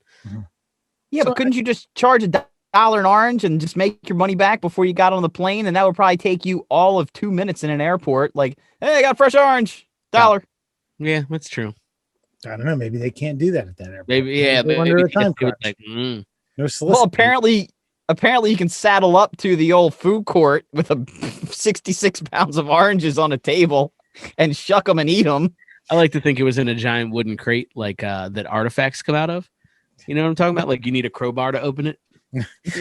That's kind of how I visualized it. I like to think is that they had their shoes off, ready to go through security. And they just started like throwing them over their shoulder. Everywhere. Yeah. Throwing orange peels. And then when they got onto the plane, the first guy got a screwdriver. Oh, At what point, like that had to hurt, right? Like, Yeah, that's their point. Is like they're now suffering from multiple mouth ulcers from eating all these oranges. well, that's what I'm saying. Like, I love like sour things. So like when I was a kid, I used to eat lemons and like limes like a lot, and I would fucking get like my lips would get all raw because I was a dummy. But I couldn't. I needed that sweet nectar from lemons, and so like at what point? But I knew after like 2 times, I knew I was like, all right, I can't fucking eat another lime, or else I'm gonna burn my lips off. That's gonna hurt. Like what? At Orange 10, were they not like, can't do it? Acid's killing me. Like, were they just popping Tums the whole time? Like, I don't get it. These are the Chinese. They have suffered their own slings and arrows for centuries, possibly the first civilization that humankind has ever known. A bag of oranges ain't going to stop them from getting on a plane, baby. yeah. And I like to think that in the I guess the planning of the culture of these people is that they checked in so early that they had enough time to each eat 16 pounds of oranges and then still catch their flight. I mean, that's impressive. That's that's wherewithal. That's not being late. I like these guys. I mean, I get Well, one of my guilty Facebook pleasures is watching like Chinese factory videos, like where we get all of our stuff manufactured.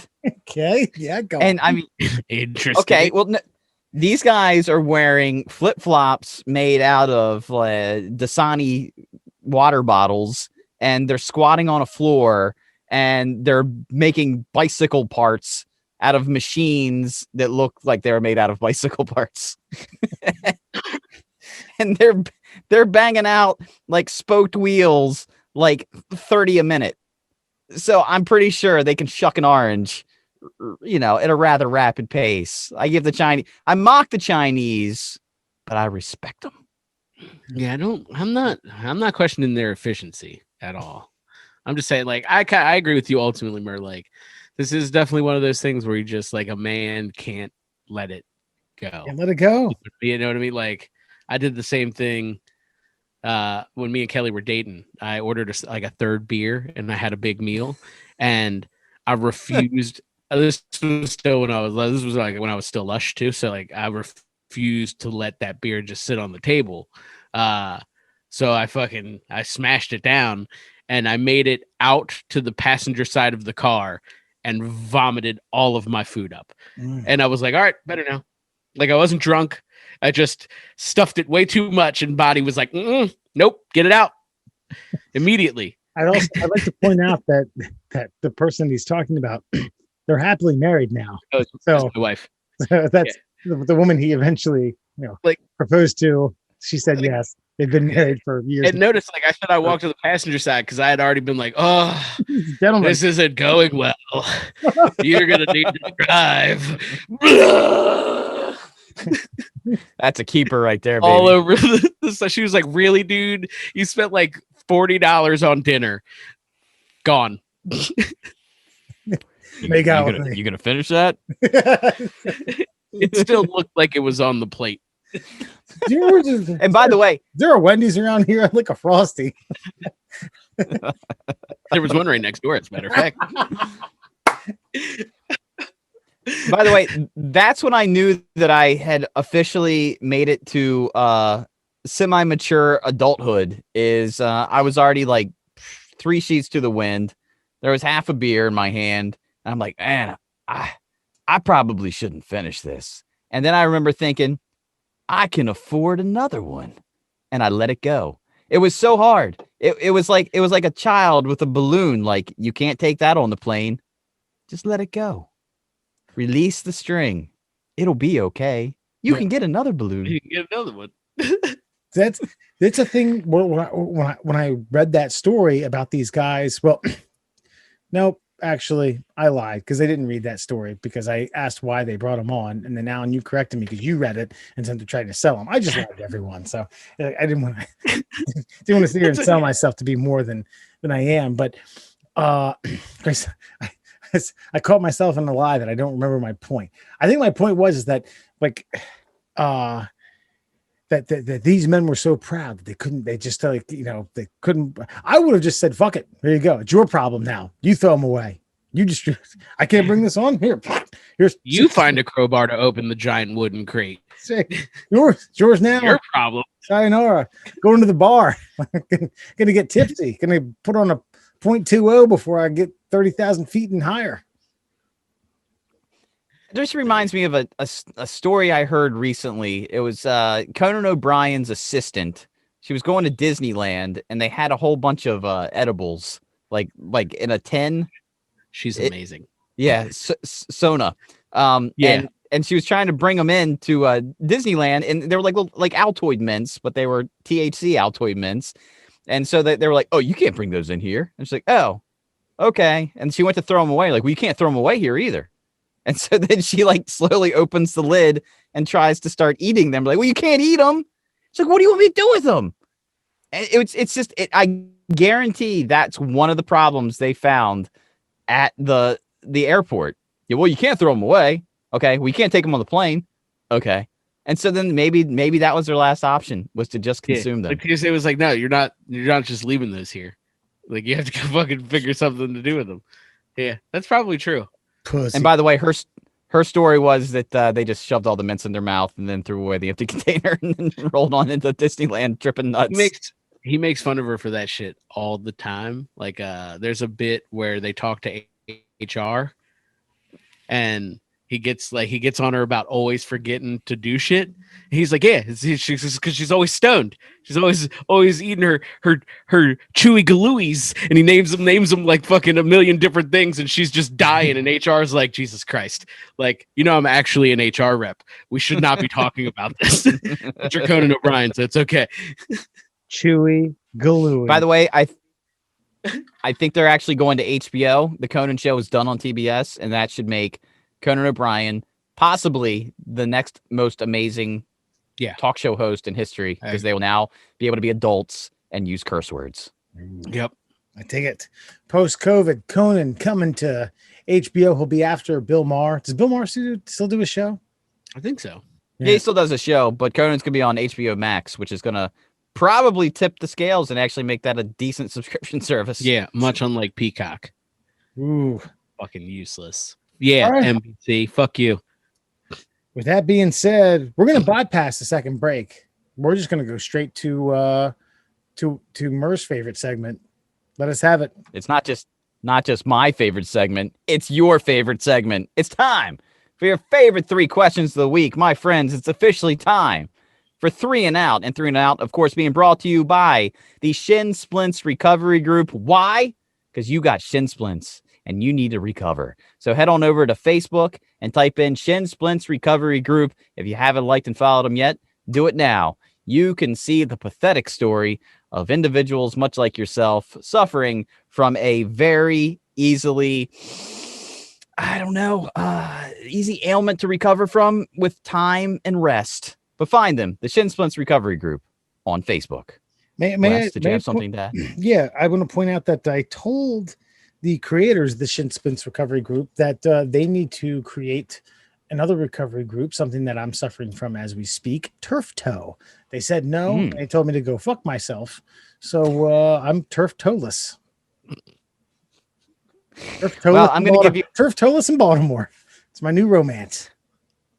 Well, I'm going to give you some advice, similar to the advice of the Shin Splints Recovery Group. Have you rested it? Yeah, somewhat. No, okay. No, not really. Okay. All right. Well, I'd like you to fully rest it. Okay. Okay, that's it. There's no other diagnosis. There's no other treatment. Just after you rest it, let us know how it's doing, and then we might tell you to stretch it. And then rest a little more. Is there some ice in there? Not yet. No. Easy, bud. We're the ones doling out the treatments here. Maybe a little Epsom salt. But beyond that, I don't trust. You have to bathe your upper part of your body in Epsom salt, not your bottom. That to the turf toe. Lay your leg actually on the edge of the tub. You have to You have to leave your legs out and use a scuba and just submerge yourself. Have you ever looked at what Epsom salt treats? Have you ever actually taken time to read the label? No. Yeah, it has to do with diarrhea. So take a peek next time. I guess somehow. I think it's if you dissolve it and drink it. Yeah. Oh yeah, but it doesn't say put in hot water in your bathtub and it treats fucking inflammation or any type of ailment. Yeah, it's one of those old. How dare you? It's like spraying Windex on it. How? No, it soaks in. It soaks in, and basically it's also it's pseudoscience. You get in, and then you dump all this shit into water, and it's like I dumped. It's much like the oranges. Oh, I dumped a bunch of shit in this water. I might as well soak in it for a while, and then the warm water just soothes your muscles. That's the end of that story. Okay. The Shin Splints Recovery Group, folks. I'm on Facebook. All right, let's get into this week's 3 and Out. Your first question, a little bit unorthodox as far as 3 and Out is concerned. Now, SpaceX is about ready to have an all-civilian space mission raffle. Now, the first set of goers into space are actually donating a shit ton of money to the St. Jude's Children's Hospital. They're putting up $100 million. Now, they are going to do a raffle to let one of you local yokels try to get into space. But the first 4, so $100 million, you break that down, that's $50 million a piece. So the first civilian space astronauts are going up for $50 million a pop. And me and some friends were actually getting into a little bit of a discussion over this. How much would you pay to take a trip to space? Wes, we'll start with you. Now, this is just think about what's a reasonable amount that you feel like space is worth going to visit? Does this have to, do I have to divulge into how much I'm worth and how much is in my bank account? How much can I spend on something like this? Well, the way I'm looking at it is it's got to be a hit to your pocket a little bit. You are going to space. Yeah. But what do you if space travel was a thing that was readily available to the public, what's the dollar amount that you would be like, okay, yeah, I'd pay that to go to space? Well, okay. I guess my question is I'm not worth, nor do I have $100,000 to my name. But if I did, I would spend I'd spend half of that. You would spend 50 if you had. Okay, so if your net worth was $100,000, you would spend half of that to go to space. Yeah. But yeah, about maybe 45, 47 and a half if you really gun to my head. But yeah, man, that's once in a lifetime. In my lifetime, that's not Sure. even when I'm 80, 90 years old, assuming I live that long. I'm not, I am counting my chickens. But I mean, even at that point, civilians aren't going to be readily going into space 50 years from now. At least I don't think. So No, I mean, it seems as though things have progressed pretty quickly over the last 10 years or so. But I still, okay, I'm not going to piss all over your number. That's your number. I mean, but you would be willing to pay $47,500 to take a trip to space. Now, what are you basing that off of? It's all relative. If I had $500,000, I'd probably spend $100. See, I don't like the way you're doing this. I don't like the way you're upping your number. You're like, pretend you have unlimited money. Unlimited? Yeah. How much would you pay? Yes. Unlimited money. Half of infinity. $1 million. Okay, $1 million. Okay. Yeah. Yeah. So I mean, I was gonna say probably the same thing, like $1 million. I think here the kicker is like what they're sending 4. You said, yeah. And those 4 slots cost $100 million, or each of them has to pay $100 million. Well, I don't know if they necessarily put a dollar value on it. These guys said we'll pay 50 million. They're paying 50 mil a piece, Okay. so they paid $200 million to go to space. I mean, that's fair. If I'm like one of the first 4 and I have that money to spend, then yeah, why the fuck not? I mean, what else am I doing? I'm going to space. See, and I'm taking into account, like, if I've got that kind of money to waste, like, I can probably call up Elon, or something, or at least get his email, you know what I mean? Or maybe like a Zoom call and just kind of rap about it for a second. You know what I mean? And to just kind of talk to him about the technology. I understand. Look, rich guy to rich guy, this is expensive. Totally get it. 50 mil work. I think that's good. You know what I mean? So I think that is a reasonable number. If I was super rich and this was like a fucking space liner, like this was the cruise ship from the Fifth Element taking us to fucking, to that fucking paradise planet, like, $2,000, $3,000, that seems like a reasonable, for the, baseline accommodations on a cruise ship to space, but seats are limited. Now, maybe I should reframe the question, because the number I came to is going to be wildly low in comparison to what you guys are going with. In order to get the average person like myself to space, I mean, look, I can afford to go on a splurge on Amazon over the weekend. I've got cars, I own my house. If you want to get the average person to space, I feel like $10,000 has to end up being the number somehow.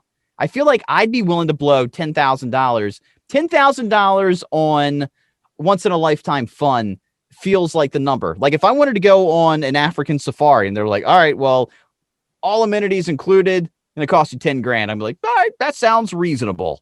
Yeah. Because what are you doing in space? Is there space ping pong they have set up for you? Are you doing like space touch football in the capsule on the way there? Otherwise, you're just literally like strapped in.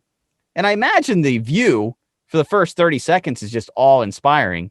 And then after that, you're just a guy in a seat praying you don't catch on fire on the way back. So I think that's the critical thing is now that I think I understand the way you meant it originally. Mm-hmm. It would have to, you would then have to attract me to go to the moon or wherever we're going.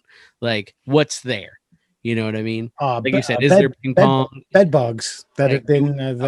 Do we get to see the mutant fucking water bears? Like, that's interesting. Is there a murder mystery with Timothy Oliphant in fucking $5,000, $15,000? Let's fucking do it.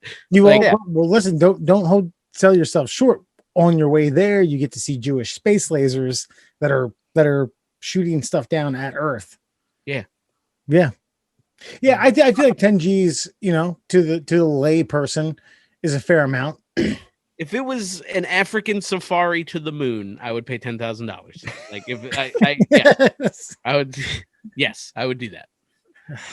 Good number. Yeah, because I mean, for me, especially $10,000 a person. I mean, and if you're going by yourself, I mean, that's if I was to take my whole family, that would be $30,000. You know, like a vacation for me and my family is like $5,000. So like you're talking about 2 years of family vacation for one experience. I just, I don't know. You It's need to tell the boy, like, hey, listen, no fucking Disney World for another 4 or 5 years. Sorry, bucko. We're going On to the space. motherfucker.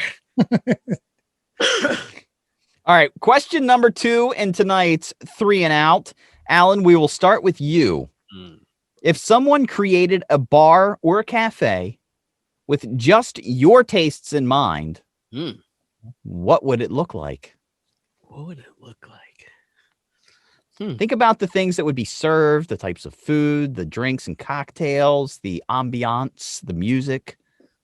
There would just be a touch tunes. Fucking that's it. Like I don't need a playlist. I want to hear what the masses are playing.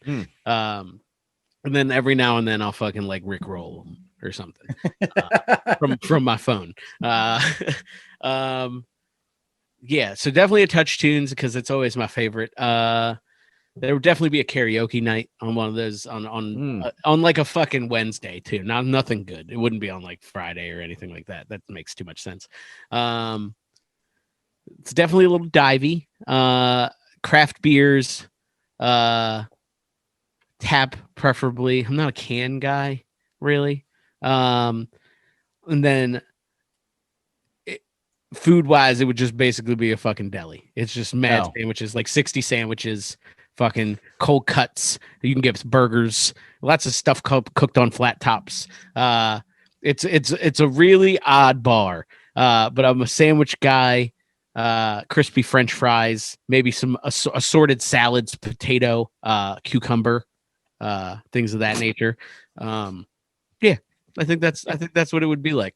Really hot on the cucumber. And by the way, I'm also shocked that it wasn't a variety of an all taco menu. I'm actually surprised by that. I think the menu would really just be fluid. There would be specials.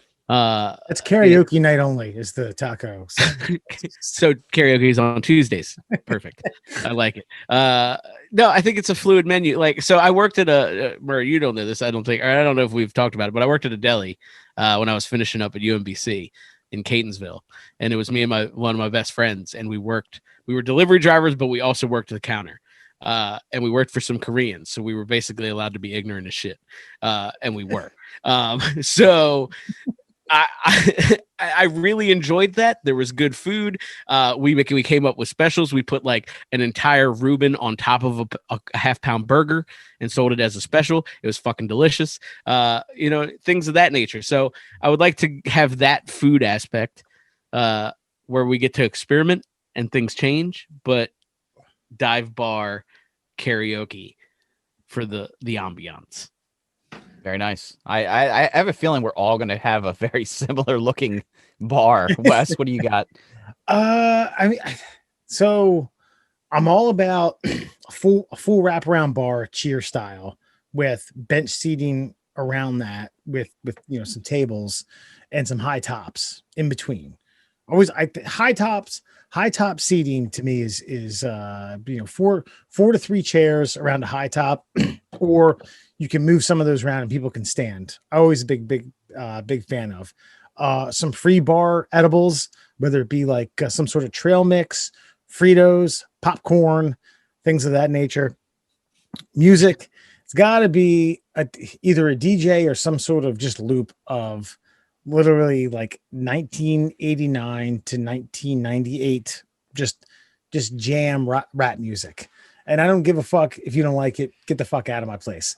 And then the menu, honestly, dude, I'm a big charcuterie fan.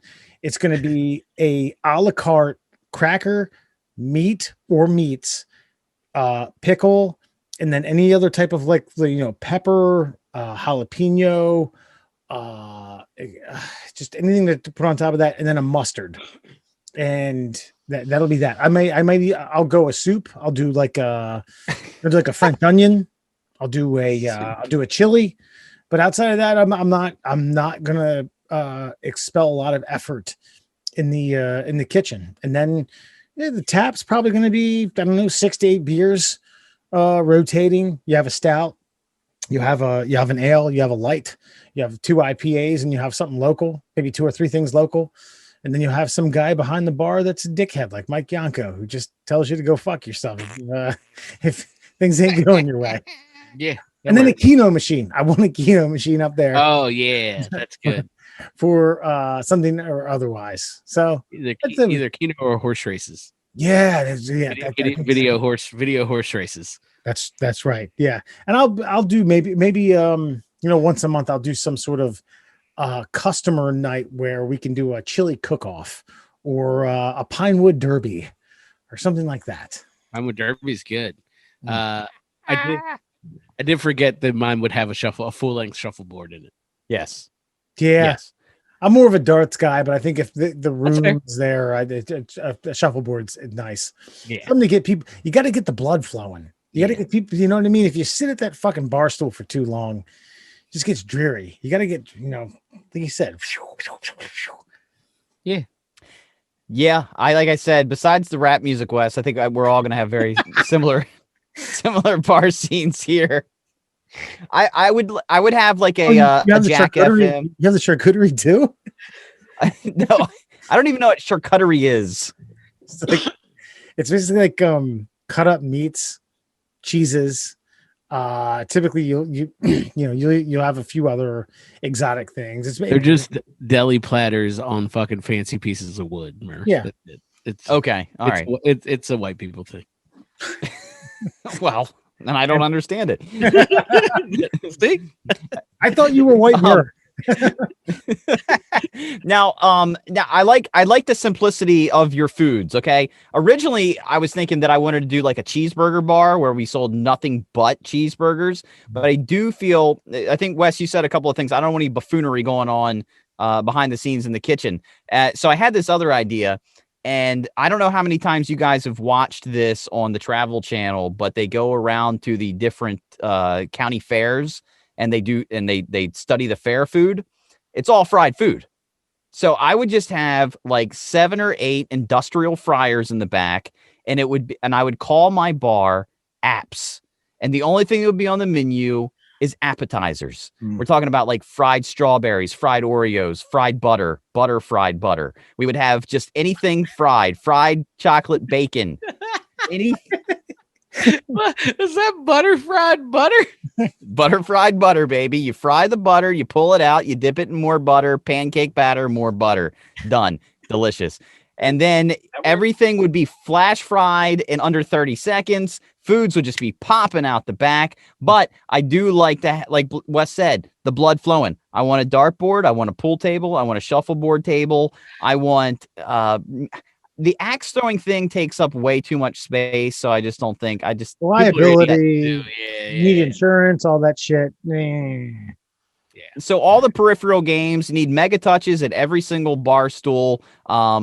And then I do like your karaoke night implementation, but the way I would implement karaoke night is I would call it karaoke roulette. Everybody that comes in the bar to participate in karaoke writes down a song. It goes in a bucket. Your name gets drawn. A song gets drawn. It may not be your song. It may be somebody else's song, but you got to fucking sing it or you get the fuck out of my bar because that's why you're here tonight. I don't care how good it is. I don't care how bad it is. You're singing, baby. Get on up. God, that would everyone there. See, thank you. And then as far as like the drinks go, it would be nothing but beer and dark liquors. So it's basically beer and bourbons, and you can have your choice. I will put your Coors Lights and your Miller Lights and your Bud Lights on tap for the pussies that decide to come out for the evening. But everything else would be like high-end IPAs, just nice, stout, strong, hair on your balls kind of beers. How the hell? No gin, no vodka. Yeah, it's just when you have gins and vodkas on a menu, people tend to start to get a little frilly, and I don't want my bartenders all dancing around with looking for different little liqueurs and mixers to put in drinks. No, whiskey, you should dilute it with ice cubes, and beer, you should dilute it with a cold glass. Gotcha. And I feel like that would cut down on all the service time, and if you don't want to be there, don't come. And that's why Apps is the destination for you. Just can you imagine he'd walk up to Murder's bar and be like, "Yeah, we get a martini," and he just doesn't even acknowledge you. He just pours you a bourbon in a martini glass. He's there you go. This is called a Martin. Just slides it over to you. Some of it spills over the top. Just like, Jesus. That's $7. All right, room temperature, the glass. It's fucking terrible. Whiskey's supposed to be warm. And finally, your last question in tonight's 3 and Out, and this was our 3 and Out sneak peek question of the week. You can always find our 3 and Out sneak peek question of the week online on our Facebook page. Just find us. We are the Middle Class Souls.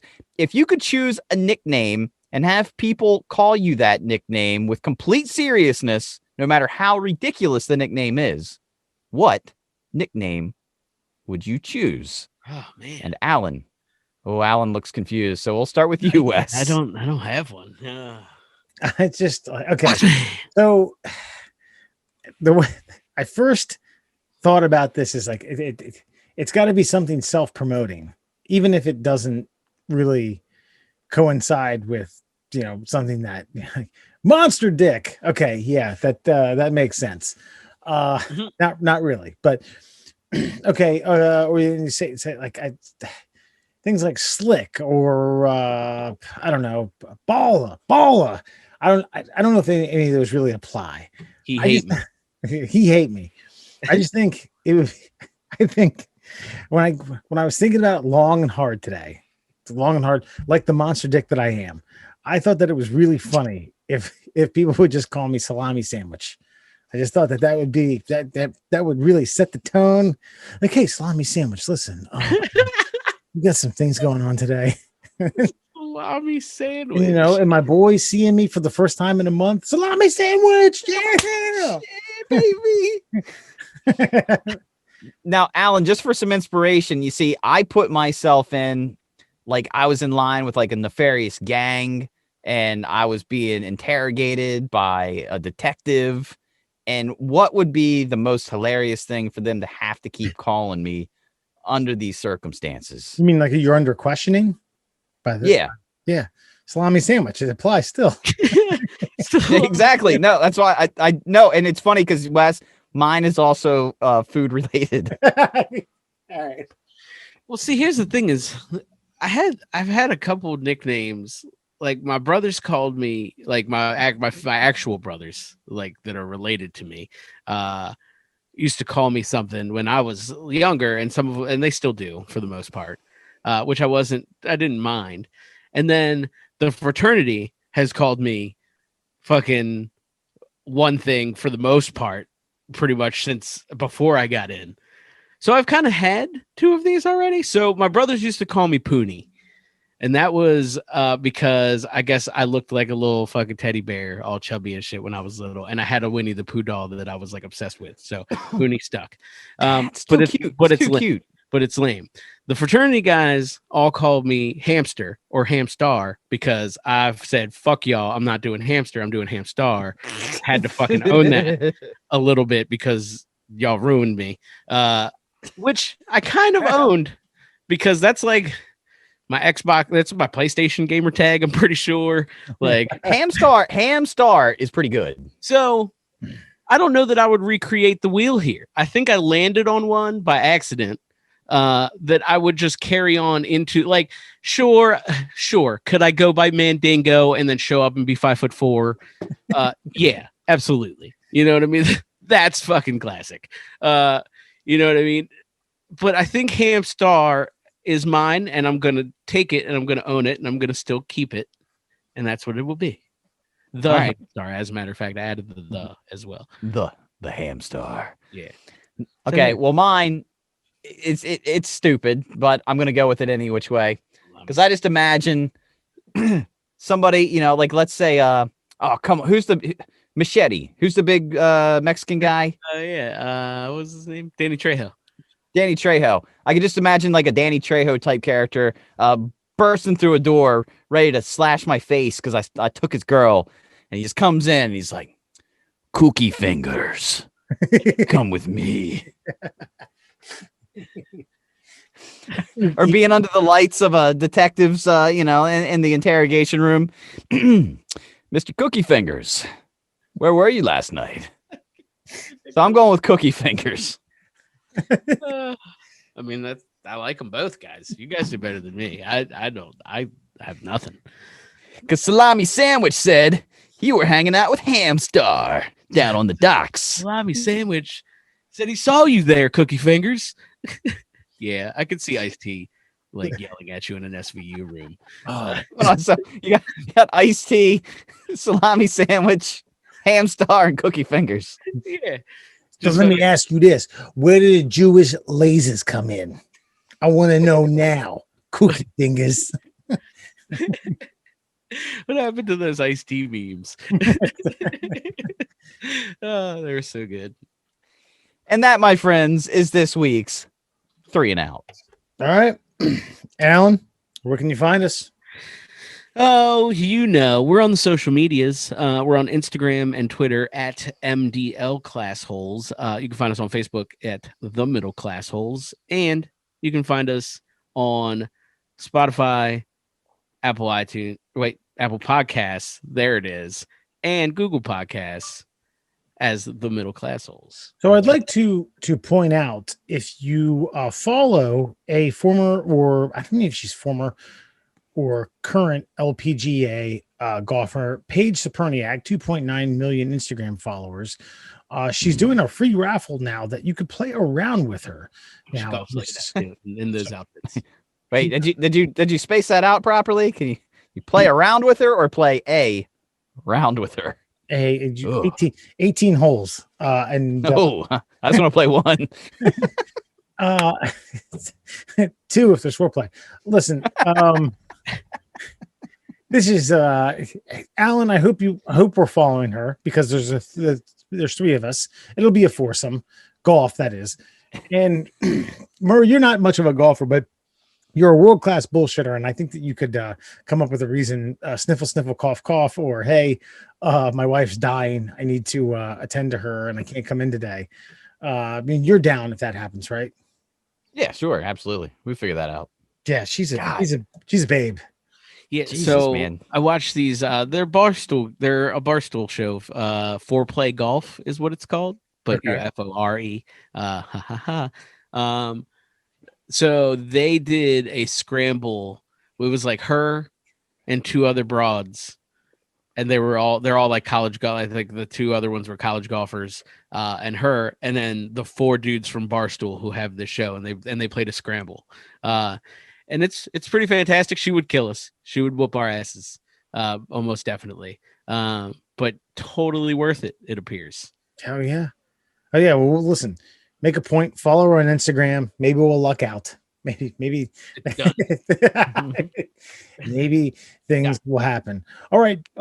Before we sign off, based on our picks from the AFC and NFC Championship, Murr, who had a clean sweep, Alan, you went 0-2. Myself, I went 1-1. Murr has taken a lead, 8-4. He can't lose. He can only tie. We are at 7-5 against the spread. Tampa is giving. Kansas City is a 3.5 point favorite. That's what I'm reading. Murr, since you have the lead, you have the opportunity to either guess first or give it to us, and you guess last. That way you can be a pussy and tie based upon our guesses. But I have a hunch, since you've gone TB12 the entire playoffs, you're going to go ahead and do that. But I can't bet against him. I can't bet against him. I cannot bet against that guy. Patrick Mahomes is the TB12 of the future, but I don't know. I mean, I know that old Brady baby is going to probably play till he's about 45. So he's got another, 2 years left in him probably. Mm-hmm. Look, he's going to be in 10 Super Bowls. It's a home game. It's unfortunate that COVID has ravaged the nation, and it won't be a true home game because there's only going to be like 22,000 people in the stands for it. But still, I mean, the first time ever that a Super Bowl has been there for a home team. I mean, I don't know. I don't know that necessarily matters for somebody like Tom Brady, but he's got something to prove. And every time he's had something to prove, he's come out on top. He's with a new team. I mean, this would solidify him. If there's any question right now, if he's the greatest quarterback of all time already, this would put the nail in that coffin for sure from even the haters. So I'm going Tom Brady. I'm not even going Tampa Bay. I'm going Tom Brady for the win for the Super Bowl. I want to put it's just him. TB. Yeah. Now yeah. They're not even lining up 11. It's just going to be him. He's going to snap to himself. If they lose by 3, they cover. Just so you know. Just so you know. Yeah, I'm aware. All right. Alan, do you want me to go or do you want to go? No, I mean, I'll go. I think God, I hate fucking picking this son of a bitch. But I'm going to have to pick him because I think he's going to fucking do it. I think he's going to be like, Patrick, sit down. Sit down, young man. Check out how I do this. Yeah, they're fucking playing really good right now. He's Tom. It's because I hate everything about him and the fact that he's going to win this one, that he's going to win it. Like, even no matter what, he's going to win it. So fuck it. I'm just going to pick him. Gotcha. TB 12. I looked back at every Super Bowl he's been in and whether or not if you picked the Patriots to cover, I think they would have been 5-4. I could be wrong. I'd have to go back and look. They didn't cover against the Eagles and they didn't cover against the Giants the first go round because it was like 17.5 points or 14.5 points, something ridiculous. Okay. I'm taking Kansas City. I'm gonna tell you why. Tom Brady's proved me wrong twice, and I'll tell you what, that son of a bitch ain't gonna prove me wrong 3 times. All right. I'm fucking stubborn as a red-ass mule, if that's even a thing. And I just think when push comes to shove, that the Kansas City offense is going to be too much. Hill, Kelsey, the schemes, the rollouts. Mahomes got a week to heal that turf toe that he has, that terrible ailment that you guys told me to rest. So I mean, Andy Reid's the schemer of schemers. I'm actually going to pick a score. I'll give you a score: 31-20, Kansas City. Ooh, interesting. Oh, are we going? Are we going score on this? No, you don't have to do that. You don't have to do that. You guys have both taken Tampa to either win or cover, so they have a 3-point window. But what's the over under? Do you know? It's got to be high. I mean, it's got to be high. I kind of feel like it's in like the 80-point range, 70 to 80 points. But beyond the just saying like it's Tom Brady, so he's going to win. Yeah. Look, Tampa Bay's defense is just been getting better and better week to week. Yeah. And plus Tom threw 3 interceptions and still won last week at like that game of the season. So I feel like he's going to be on top of his game, and as long as their defense continues to play as well as they've played over the last several, I don't know. Andy Reid can scheme all he wants, but and I'm not saying Andy Reid's a choker by any stretch of the imagination. He's a phenomenal coach. He's a Hall of Fame coach. He used to be. But what's that? He used to be a choker. He got that monkey off his back last year. Yeah. Pat Mahomes got that. Pat Mahomes got that monkey off his back last year, and that's a big thing. I mean, yeah, but Pat Mahomes is fucking like 12. Andy Reid been there a couple times and close a couple times with really good fucking football teams and choked. So, I mean, I think it was more Andy Reid's monkey than it was Patrick Mahomes. Just my opinion. Sure. But again, once that monkey's off your back, oh yeah, I'm not saying you let down, but it's not as important now for somebody like that to get it at the end of their career. So anyway, for those reasons, that's why I'm taking Tampa Bay. Gotcha. And we got the poppiest of all poppy people performing at halftime. What the hell's that guy's name? Saturday night, Sunday night, Saturday Night Fever. Bee Gees? The Bee Gees are playing? No, it's the weekend. Is it the weekend? That's right. Sorry. I was like, the Bee Gees are playing a Super Bowl? Shit. You betcha. I got I got the joke. Was that his real face, or did he just get like something done for a video? It was for a video. It was prosthetics. Okay. Yeah. Thank God. Okay. But he did trip people out. Like he came out like it was real. Prosthesis. Yeah. He didn't tell anybody at first, and people were like, "Whoa." Christ. You know, artists. Oh, Solid. All right, y'all. All right. We're hoping to get Paige Saperniak's support. We'll golf with her Sunday. We'll do a pick'em for the 410 Faithful on Facebook. Give us a score. Super Bowl coming around. It's a national holiday. Yada, yada, yada. Blah, blah, blah. All right. Take it easy, everybody.